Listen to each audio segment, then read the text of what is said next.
नमस्कार मंडळी. गुढीपाडवा म्हणजे चैत्र शुक्ल प्रतिपदा, हिंदू कालगणनेचा शुभारंभ म्हणजेच हिंदू वर्षारंभ.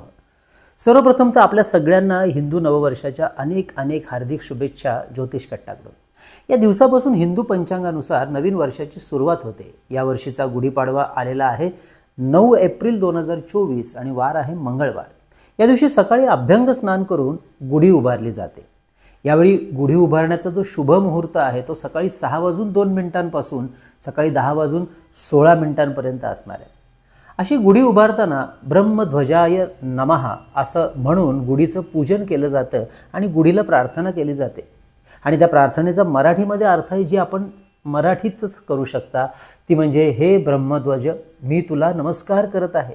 सर्व प्रकारचे शुभ मंगल मला तुझ्या आशीर्वादाने प्राप्त होऊ दे व तुझ्या मंगल आशीर्वादाने हे नवीन संवत्सर माझ्या कुटुंबात, माझ्या वास्तूमध्ये नित्य मंगलदायी, आरोग्यदायी, यशस्वी आणि संपन्नकारक ठरू दे असं म्हणून प्रार्थना करावी.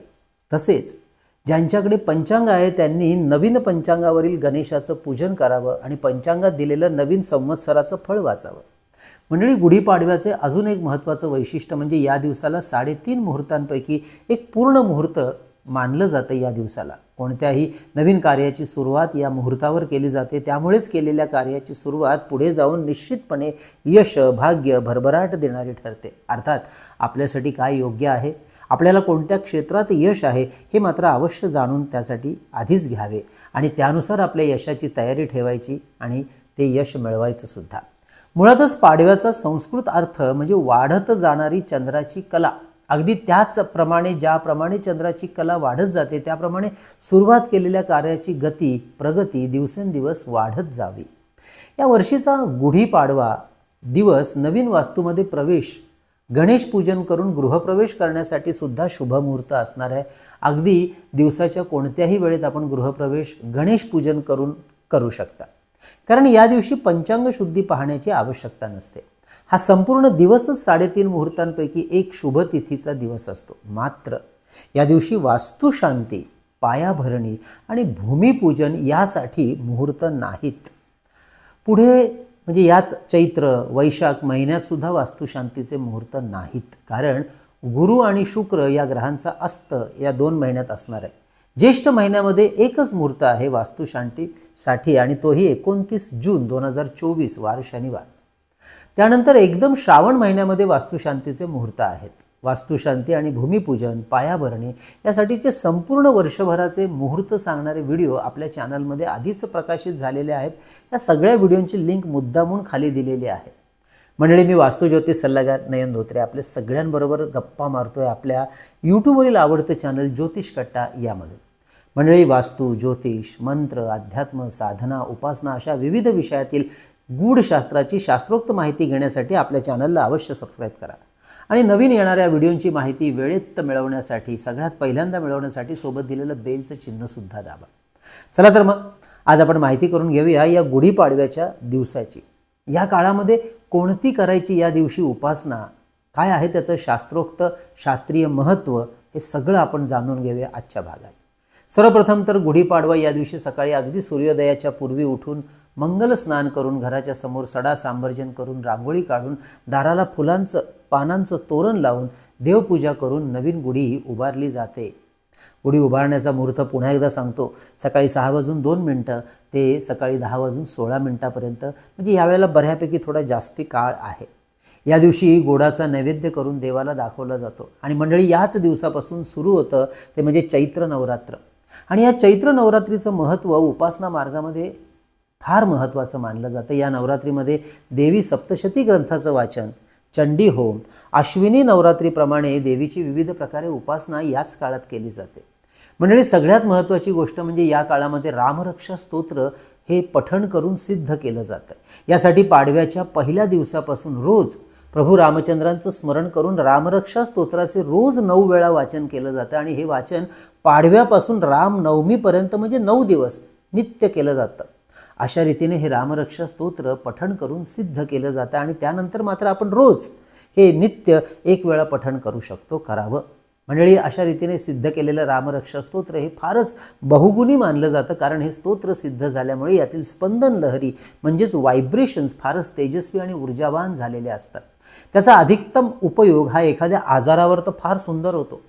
जी मंडळी आजारी असतात, आरोग्याच्या सतत तक्रारी सुरू असतात, अशा व्यक्तीला हे स्तोत्र सिद्ध झाल्यानंतर ज्याने सिद्ध केले त्याने आपल्यासमोर पेल्यात पाणी ठेवून हे स्तोत्र पठण करायचं आणि हे अभिमंत्रित झालेलं पाणी नित्य पिण्यासाठी त्या व्यक्तीला द्यावं.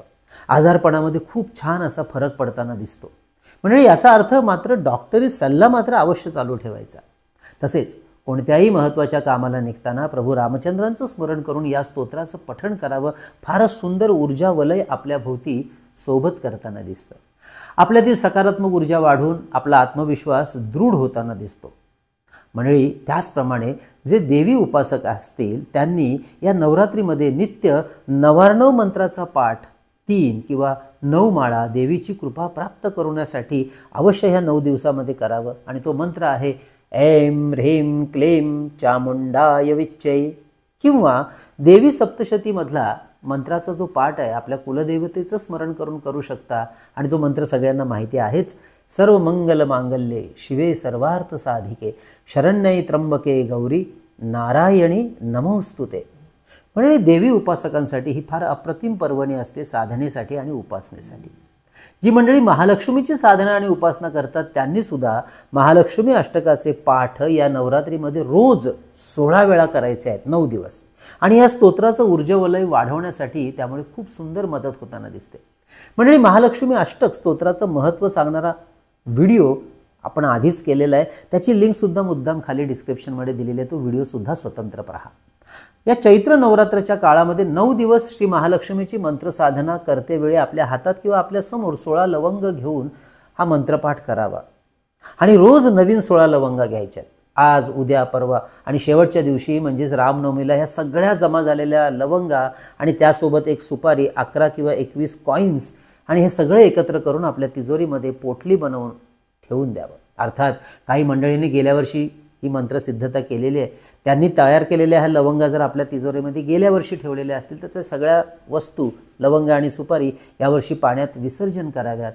आणि यावर्षी मंत्रसिद्ध केलेल्या या सगळ्या वस्तू पुन्हा नव्याने तिजोरीत ठेवायला हरकत नाही. हा एक अप्रतिम असा लक्ष्मीकारक योग आणि सिद्ध प्रयोग समजला जातो. अवश्य करून पहा.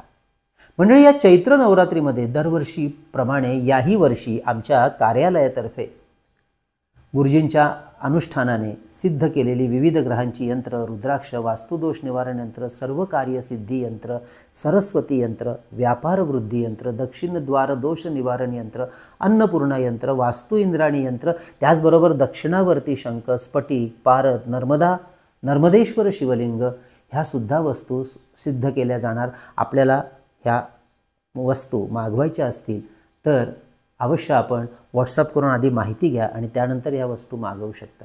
या सगळ्यांची शुल्क माहिती घेणं, नक्की ह्या यंत्रांचं काय महत्त्व आहे ते सुद्धा व्हॉट्सअप करून अवश्य माहिती करून घ्या. त्यासाठी आमचा संपर्क नंबर आहे 9892156163.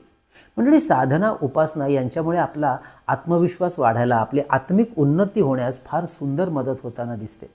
तेव्हा अवश्य साधनेला आपल्या कार्याच्या आणि मेहनतीच्या जोडीने अवश्य महत्त्व द्यायला हरकत नाही. तर मंडळी, ही होती गुढीपाडवा याविषयीची संपूर्ण माहिती. अत्यंत सुंदर साधनेचा हा पर्वकाळ बिलकुल सोडू नका. आपल्या ज्योतिष कट्टाच्या वतीने विविध देवदेवतांची स्तोत्र आणि मंत्र संकलित केलेलं अप्रतिम पुस्तक चैतन्य लहरी 331 रुपये आपण फोनपे करून मागवू शकता. तसेच श्री सप्तशती गुरुचरित्र सार हा ग्रंथसुद्धा 151 रुपये फोनपे करून आपण भारतात कुठे असाल तर मागवू शकता. फोनपे केल्यानंतर त्याचा स्क्रीनशॉट, तुमचा संपूर्ण पत्ता, पिनकोड नंबरसहित आम्हाला कार्यालयाचा जो मगाचा नंबर सांगितला त्यावरच व्हॉट्सअप करून ही दोन्ही पुस्तकं अगदी भारतात कुठेही असाल मागवू शकता. मंडळी, पुन्हा एकदा आपल्या सगळ्यांना ह्या नवीन हिंदू नववर्षाच्या अनेक अनेक हार्दिक शुभेच्छा. पुन्हा मंडळी आठवण करून देतो, सुबत्ता, संपत्ती, सौख्य, समाधान, ऐश्वर या सगळ्यांची नांदी आपल्या घरामध्ये नांदावं असं सगळ्यांना वाटत असतं. आणि म्हणूनच महालक्ष्मी अष्टकाची असलेली साधना आणि उपासना करायला बिलकुल विसरू नका. कारण हाच तो पर्वकाळ आहे. कारण बऱ्याचदा आम्हाला प्रश्न विचारले जातात की कार्यामध्ये अडचणी येत आहेत, आर्थिक सुबत्ता वाढत नाही आहे, पैशाला पैसा टिकत नाही, आलेला पैसा राहत नाही, जातो आहे, अशा सगळ्या गोष्टींसाठी ह्या गोष्टींचा अनुभव आपण सुद्धा घेत असाल तर अवश्य महालक्ष्मी अष्टक स्तोत्र पठण करा. श्री गणेशाय नमः. इंद्र उवाच नमस्तेस्तु महामाये श्रीपीठे सुरपूजिते शंख चक्र गदा हस्ते महालक्ष्मी नमोस्तुते. नमस्ते गरुडारूढे कोलासूर भयंकरी सर्व पाप हरे देवी महालक्ष्मी नमोस्तुते. मंडळी, या 2च ऋचा आपण ऐकल्यात. इतक्या सुंदर ऋचा, अशा 8 ऋचा असलेलं अष्टक महालक्ष्मीचं. मंडळी, त्याचा व्हिडिओ आणि त्याचं महत्त्व सांगणारा व्हिडिओ आपण जो केला आहे त्याची लिंक पुन्हा आठवण करतो, खाली दिलेली आहे. अवश्य जाऊन महालक्ष्मी अष्टक स्तोत्र काय आहे आणि त्याची ऊर्जा काय आहे अवश्य तो अनुभव घ्यायला विसरू नका. मंडळी, पुन्हा एकदा या नवीन वर्षाच्या, हिंदू नववर्षाच्या अनेक अनेक शुभेच्छा. ज्योतिष कट्टाच्या वतीने आपल्या कुटुंबात, मित्रपरिवारामध्ये, आपल्या आयुष्यामध्ये ज्या ज्या काही सगळ्या सुबत्ता आहेत, सौख्य आहे, समाधान आहे, आरोग्य आहे, ह्या सगळ्या गोष्टींची पूर्तता आपल्या आयुष्यामध्ये नांदो, हीच माता भगवतीच्या चरणी प्रार्थना आणि प्रभू रामचंद्रांचा आपण आशीर्वाद घेऊया. कळावे लोभाय असावा. धन्यवाद.